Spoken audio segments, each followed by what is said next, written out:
Halo kawan-kawan pemula dan kawan-kawan satu hobi dimanapun berada. Selamat datang kembali di channel kesayangan kita, channel Hobi Bonsai Bali, channelnya para pemula. Jadi karena kita sama-sama pemula, sekali lagi mari kita belajar bersama-sama di channel ini. Dan di sini saya punya beberapa bahan bonsai dari serut yang ukurannya kecil-kecil seperti ini ya. Ini paling tidak ukurannya sekitar 20 sampai 25 cm. Dan semuanya ini adalah bahan serut. Dan di sini ada 4 ya, 4 bahan. Dan di sini ada 2 yang kebetulan saya belum buka sungkupnya sama sekali. Dan seperti yang kita lihat ini pertumbuhannya memang sudah lumayan subur ya. Dan di sana saya punya satu, ini bahan bonsai rukem yang ukurannya juga sama, kecil, dan ukurannya kurang dari 30 cm. Jadi kenapa saya lebih suka untuk mengumpulkan bahan-bahan bonsai dengan ukuran kecil seperti ini ya. Jadi untuk kawan-kawan yang masih pemula, kita lebih baik mulai dengan cara seperti ini ya, mengumpulkan bahan-bahan bonsai yang relatif kecil, ukurannya seperti ini. Jadi kenapa? Jadi kalau menurut saya ada beberapa alasan. Yang pertama adalah untuk kita kawan-kawan pemula, jadi sangat memerlukan yang namanya bahan bonsai yang cepat jadi ya, yang cepat jadi, sehingga dengan ukurannya yang kecil seperti ini, jadi untuk proses pembuatan bonsai proses jadinya itu bisa lebih cepat, sehingga kita tidak usah menunggu terlalu lama dalam proses pembesaran cabang dan sebagainya ya. Jadi kita bisa manfaatkan dengan bahan-bahan bonsai yang ukurannya kecil seperti ini. Dan alasan kedua adalah untuk bahan-bahan bonsai yang ukurannya kecil seperti ini ya, tidak memerlukan banyak tempat dan juga tidak memerlukan pot yang terlalu besar ya. Ini semua pot yang saya pakai ini ukurannya kecil-kecil, paling tidak ini ukuran, kalau tidak salah ini ukuran 15 ya, 15 cm. Dan bahan-bahan ini adalah semua hasil dongkelan. Jadi saya tanam di ukuran pot, di pot yang ukurannya kecil-kecil seperti ini.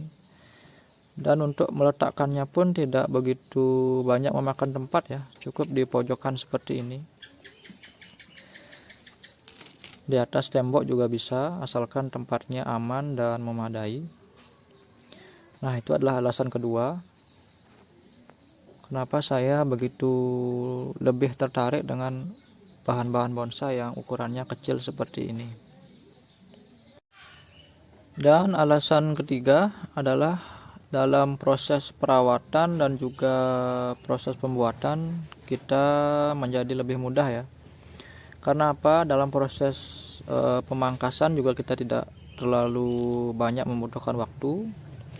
Dan yang kedua, dalam proses wiring ataupun pengawatan kita tidak usah memakai terlalu banyak kawat ya, karena ukuran atau cabang-cabang dari bahan bonsai ini relatif kecil dan ukuran kawatnya pun yang kita gunakan tidak membutuhkan kawat yang ukurannya terlalu besar. Jadi ini bisa menghemat biaya juga dalam proses pembuatan dan juga perawatan. Untuk penggantian media juga tidak terlalu membutuhkan media yang banyak ya, karena ini saja paling tidak untuk normalnya bahan bonsai besar ini saya kira ini tidak terlalu banyak ya membutuhkan media tanam. Ini kalau kita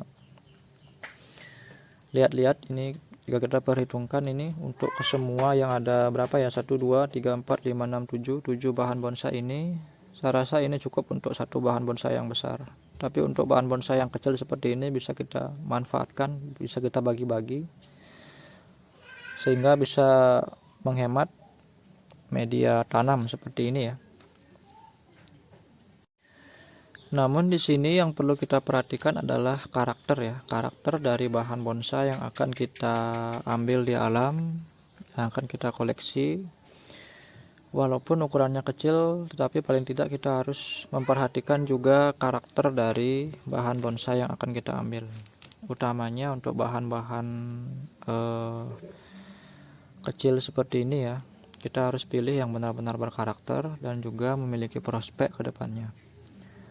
Contoh seperti bahan ini dulu saya dongkel ini, saya perhatikan karakter batangnya memang agak lumayan bagus ya, cukup bagus, ada semacam keringan di bagian bonggolnya yang walaupun ukurannya kecil tapi saya ambil karena saya merasa tertarik dengan bahan ini. Jadi hampir semua bahan di sini menurut saya memiliki karakter yang unik dan juga prospek yang cukup bagus ke depannya. Jadi walaupun kecil, tapi kalau kita pikir memiliki karakter dan juga prospek, kenapa tidak kita ambil dan koleksi ya. Nah, jadi semua bahan-bahan ini adalah bahan hasil dongkelan yang saya rasa cukup memiliki potensi ke depannya untuk dijadikan bahan bonsai small. Dan di sini memang pertumbuhannya agak sedikit kurang subur karena media lama masih saya pertahankan.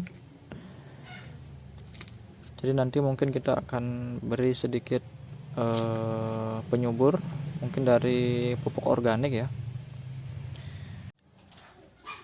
Jadi bisa saya simpulkan dari beberapa ulasan tadi, bahwasanya untuk kita para pemula, kita lebih baik memilih bahan-bahan yang ukurannya kecil seperti ini. Karena apa? Karena seperti yang sudah saya sampaikan sebelumnya, bahan-bahan bonsai yang ukurannya kecil seperti ini lebih praktis dan lebih ekonomis ya, terutama dalam proses perawatan dan juga pembentukan. Dalam arti dalam proses pembentukannya kita tidak usah menunggu terlalu lama untuk proses pembesaran cabang dan juga batang, karena ukurannya kecil. Jadi cabang dan batang yang kita perlukan juga akan relatif kecil, sehingga mempermudah kita dalam proses wiring dan juga pembentukan bahan bonsai kita. Dan juga untuk hal ekonomis, jadi untuk pemberian, artinya penggantian media, pemakaian pot, dan juga penambahan penyubur dan sebagainya, kita menjadi lebih hemat dan tidak membutuhkan terlalu banyak kebutuhan seperti kawat, pot, dan sebagainya. Karena ukuran bonsainya kecil-kecil seperti ini, sudah jelas memerlukan pot, penyubur, dan juga media yang juga relatif kecil dan juga relatif sedikit ya. Dan di sini saya juga memiliki beberapa bahan bonsai serut yang ukurannya juga kecil ya, sama seperti bahan yang tadi. Dan ini semuanya adalah hasil dongkelan yang baru kemarin saya dapat, dan proses pendongkelannya bisa teman-teman atau kawan-kawan saksikan di video sebelumnya ya. Jadi ini baru saja memasuki proses tanam, dan ini seperti yang saya bilang tadi ya, ukurannya juga kecil.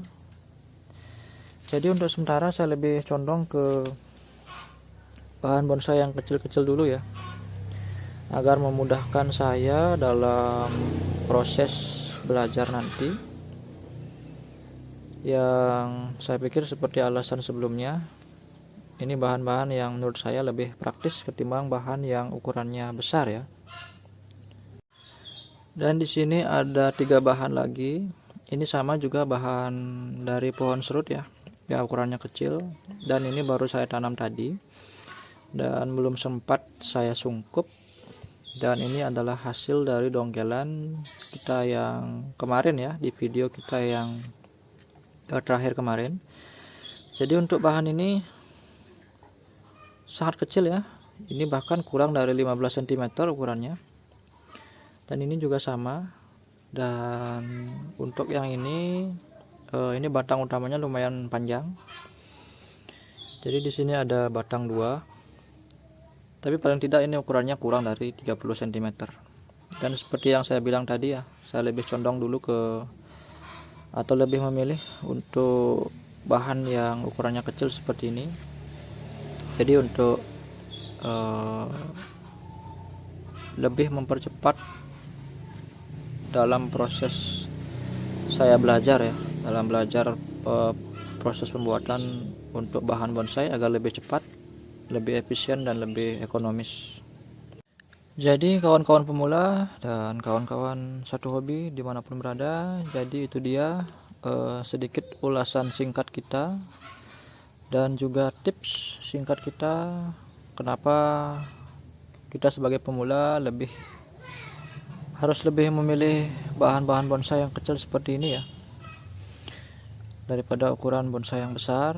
Jadi untuk mempersingkat waktu dalam proses pembuatan bonsai, dan juga lebih efisien dan juga lebih ekonomis dalam proses perawatan. Jadi mudah-mudahan ulasan tadi dan tips tadi bisa bermanfaat untuk kawan-kawan pemula dimanapun berada. Dan tidak lupa saya ucapkan terima kasih banyak karena sudah menyaksikan video ini sampai berakhir, dan mudah-mudahan bisa bermanfaat ya. Sekali lagi terima kasih dan sampai jumpa di video-video saya berikutnya. Salam satu hobi, salam bonsai, dan jangan pernah menyerah dalam berkarya. Terima kasih dan sampai jumpa.